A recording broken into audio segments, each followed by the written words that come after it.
Ohio State Yes. at Michigan, both 11-0. This game is the winner of the Big Ten, basically, because they're gonna go up against the mighty Hawkeyes of Iowa, and that's not going to be anything. So this is going to determine the conference. This is definitely going to impact the playoff. But before we get into this, man, I just want to ask you this. I was at the gym this morning, and I go to the gym with actually like a couple Michigan fans. One dude's from Michigan. Got another guy who pretty sure he's from Ohio. He's a big Ohio State guy. And I was like, hey, dude, listen. Did Michigan actually cheat? Like, do you think that they actually have been stealing signs? I'm asking you. Michigan actually cheat? You think they actually did it? I mean, I definitely think they did it. Okay. To me, it all comes down to what knowledge was there of Connor Stalions' actions is what it comes down to for me.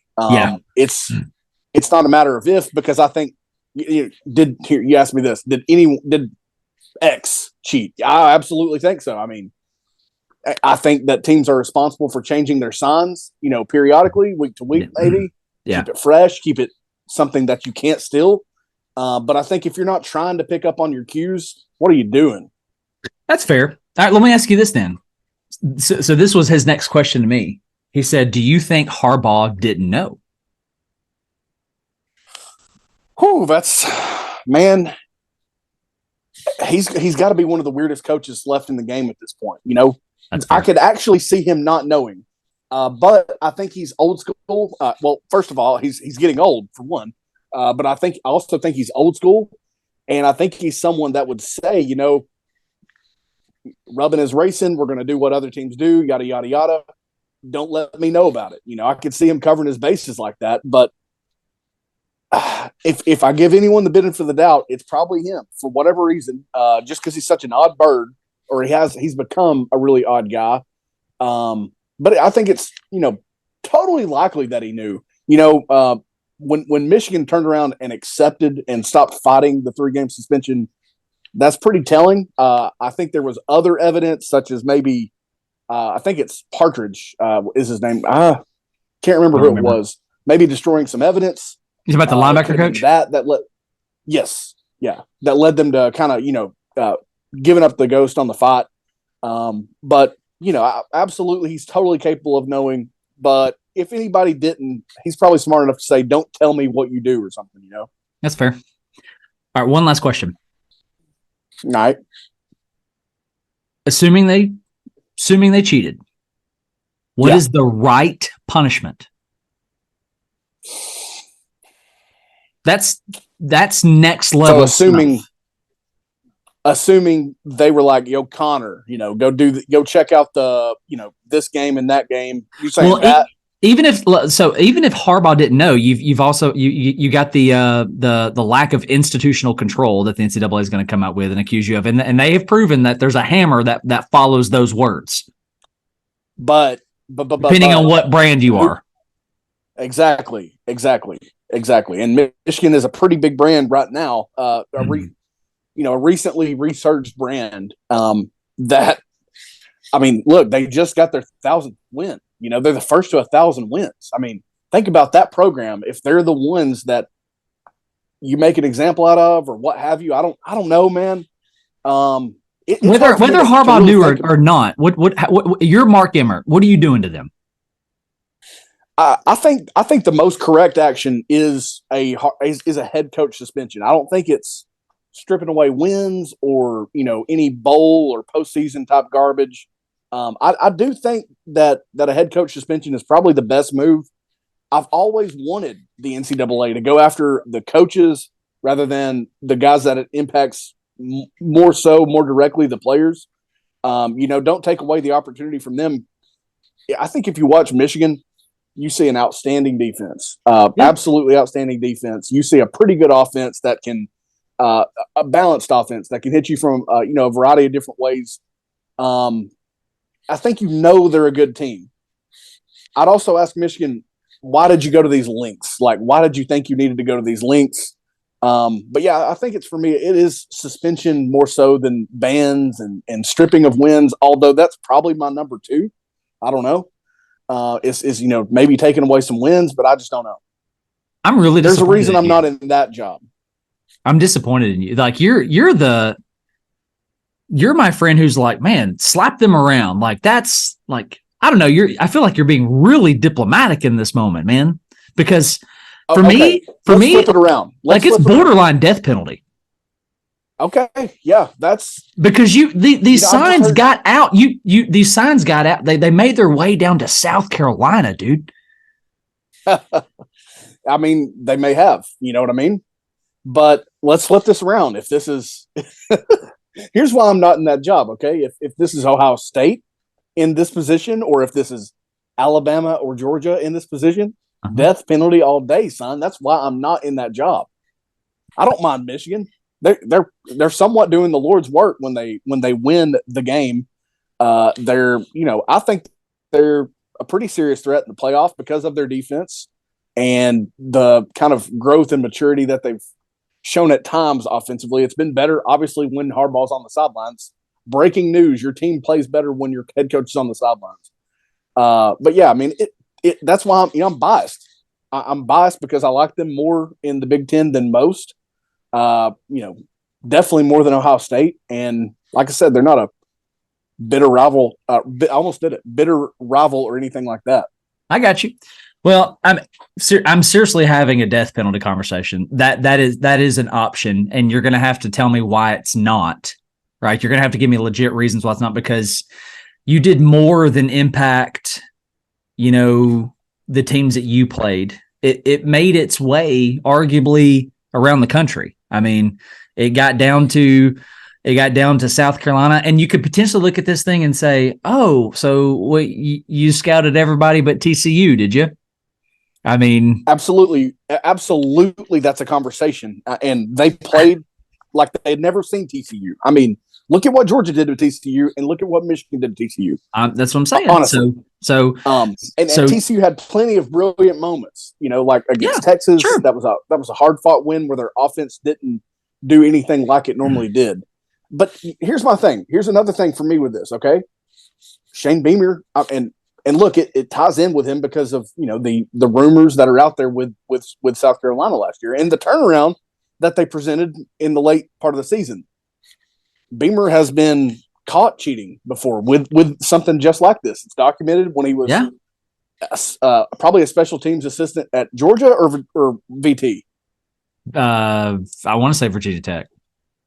Okay, either way, take the coaches out of the game. Take the coaches out of the game. That's what I'm saying.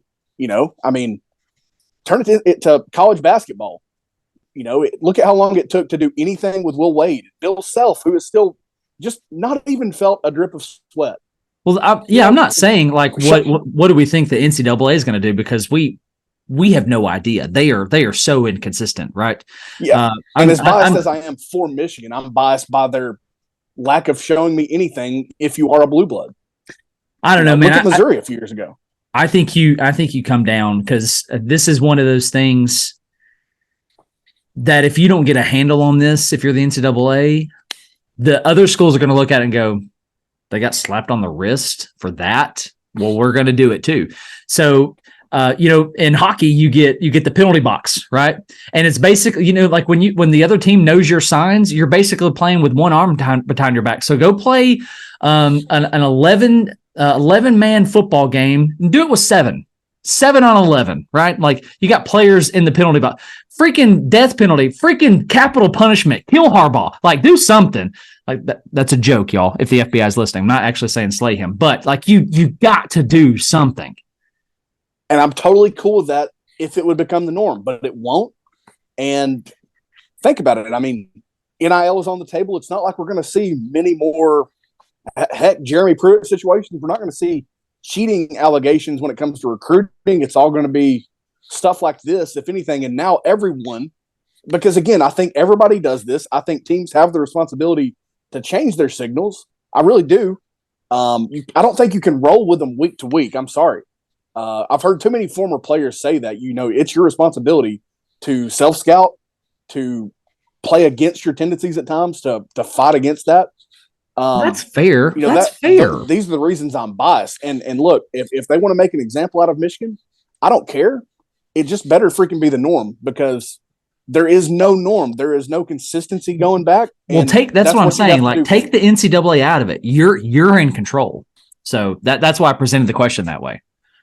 Yeah, and I think for me in that regard, it's just I think you need to make you better be able to tell that, hey, they're aware. We got to change our signals or something. I think you have a responsibility in that. I really do, because think about the all 22 angle. I mean, which it's not like when coaches and you know, the analysts and anybody, players watching film, they're not watching the TV broadcast. They got the all 22. It's shot from the moon down. Yeah. The signals can be slow mode, and, you know, I mean, think about it. You've got to change that up if you're me. So I think that's another reason I'm softer on this. But yeah, do whatever you want. And I really mean that. Do whatever you want, but you better not ever come down lax on another blue blood, or anybody for that matter. It better be even. And I just know it's not going to be. Well, that's our argument for any case that the NCAA has been presented with. They're inconsistent. So, well, they're incapable of doing anything. That conversation took a turn that I didn't want it to. Let's make a quick preview and prediction on this. All right, so both 11-0. You got the ESPN FBI who likes Michigan at 55.1%. You have an over-under of 46.5. Feels a hair low for me. And then you got Michigan -3 and 37-degree weather. Who do you like, man? What do you think? And again, it could be my bias that I've clearly talked about in this series, in this conference. I like Michigan, though. I mean, they've obviously got a 2-game streak going. I think the pressure is largely, with everything going on at Michigan, I think it's Ohio State feeling the pressure here, because, like, if you're Ryan Day and you let them start a 3-game streak on you, all the success that Ohio State's had since 2000, I don't know, go back 20 years, I don't care. Yeah. And you've been the one where the buck has kind of stopped with any success in the postseason in terms of championships. You give up a 3-game streak to Michigan. I think that's a lot of pressure, and I don't know that I like how he performs under pressure, or for that matter, just period. I don't know how much I like there. I think he's really just kept the ball rolling and was set up for so much success, as many have talked about. But I think I like Michigan in this. I wanted to actually ask you, let's just break it down. What offense do you like in this game? What offense do I like in this game? Which offense you like better? I was actually going to answer that. Let me answer that this way. I'm taking Michigan. I'll go over my prediction. I'm going to take Michigan 31-27, and I like them for 2 reasons. Okay. The first reason I like them is because despite all of this stuff that's going on in the locker room and everything, they are somehow united. They're holding up the 4s in honor of Harbaugh, all that stuff. So it's almost like when the country came together after 9/11, right? Similar to I'm talking about the unitedness, right? So you got that. And the main difference I like here, so here's what I'm going to answer your question, is I like McCarthy over McCord because of the game experience. He's been doing this for a minute now. They're pretty, I'm not going to say that they're similar. They're pretty similar statistically. In general, they both have weapons. They both have all the offensive lines.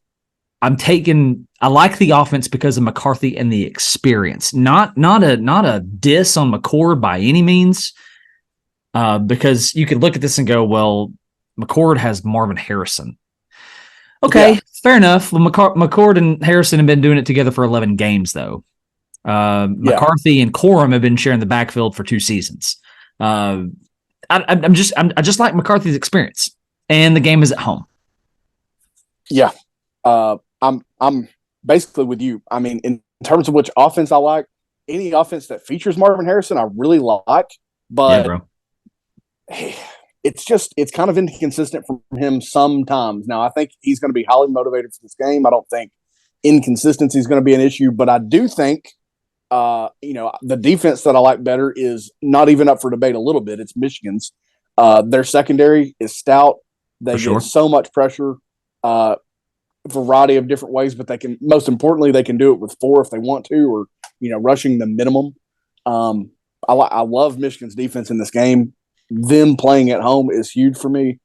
I like Michigan, and I like them 23-17. I got them covering. So you have them covering, and you're also, I'm trying to do math here. You got the under. I'm under. Wow. I am under. Wow. I like both defenses to an extent. Now with Michigan, it's more so this, if Ohio State were to stop the run, what would Michigan do at that point? That does scare me. If I'm a Michigan fan, which I'll be rooting for them, but if Ohio State were to just get a real good grasp on the run game, that would be alarming. And I wonder how much success they'd then find through the air if they had to. Mm-hmm. But I like both defenses to an extent. I certainly love Michigan's defense, like I said, and I think a big game like this, the game, you can really see defenses get the stops and the offense kind of tighten up. Do you think one can afford a loss more than the other? Michigan certainly can't afford a loss here. At least if you're Ohio State, at least you had Notre Dame on the schedule, and I know that Michigan had. I think it was this year that they had Washington on the schedule, and that game was canceled. But the non-conference was terrible. The early season schedule was terrible. I mean, you didn't necessarily play anyone until Penn State, which was 2 weeks ago. Mm-hmm. Michigan cannot lose this game and think that there's any chance of getting into the playoff without just sheer chaos. Yeah. But Ohio State certainly doesn't have much wiggle room either. They, the thing is, you're screwed because if the other team wins the conference, you're out. That's fair. I think Ohio State's going to get a little bit more grace because it's at Michigan.